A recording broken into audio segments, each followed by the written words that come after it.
Fleet Admiral Corres was deep in thought, poring over the latest reports from the months-long investigation into a newly discovered species, humans. The reports were chilling. As the last speaker concluded, Corres reflected on his orders to assess the military potential of this species. The preliminary data they had gathered over the last 2 years depicted humans as a persistent predator species with an omnivorous diet, a rarity in the galaxy. What made them truly unique, however, was their apparent evolution from non-predatory ancestors into formidable warriors. 1 year ago, Corres had received orders to assemble an investigation fleet based on a mobile space station.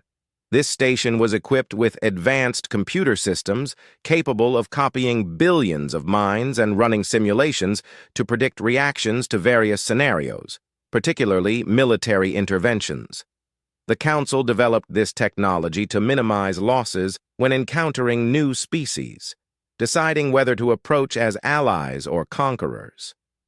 8 months ago, the fleet arrived in the human system, taking a position behind the largest planet to avoid detection. Scanning ships, cloaked under full ECM, collected mind copies from tens of millions of humans across diverse social groups. These copies were vital for their experiments to gauge the species' reaction to an invasion. 6 months ago, the mind collection was complete. Over 400 million human minds were uploaded into the station's systems, categorized by social group. Corps ordered the experiments to begin, knowing it could take weeks or months to get reliable results. The researchers simulated invasions in different regions of Earth, analyzing the human response. The findings were alarming. Most human groups possessed significant access to military-grade weapons. Even the least militarized groups could inflict severe damage on invading forces. Humans lacked space-worthy vessels, but their arsenal of missiles posed a considerable threat to any orbiting fleet. The simulations showed that humans could repel invasions with a 5.1 disadvantage, inflicting heavy casualties even against advanced weapons and armor. Humans' ability to reverse engineer captured technology and produce hybrid weapons within weeks further complicated matters. Groups unable to repel invaders outright still inflicted enough casualties to require reinforcements. Moreover, humans continued to resist long after losing battles, unlike any rational species. Researchers then reduced the humans' technology levels to ancient times, testing their combat effectiveness with swords and shields against modern weapons. Astonishingly, humans still managed to cause significant casualties. They used their terrain and environment expertly, offsetting technological disadvantages.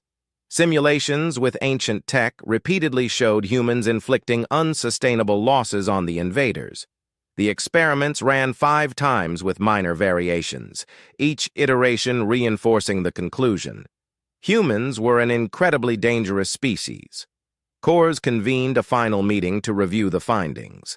The lead researcher confirmed their terrifying conclusion. Humanity's persistence and adaptability made them formidable foes, capable of launching their own star vessels and defeating the invading fleet within a few years of initial contact. Faced with these results, Corps asked if extermination was an option.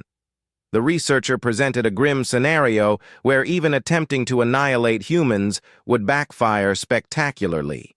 Within 5 years, humans would develop starships capable of defeating the fleet, and within 15 years, they would control multiple star systems.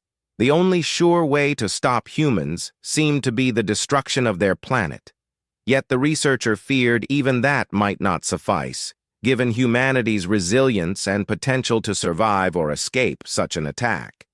Corres, deeply unsettled, decided to recommend a quarantine zone around Earth, spanning 500 light-years.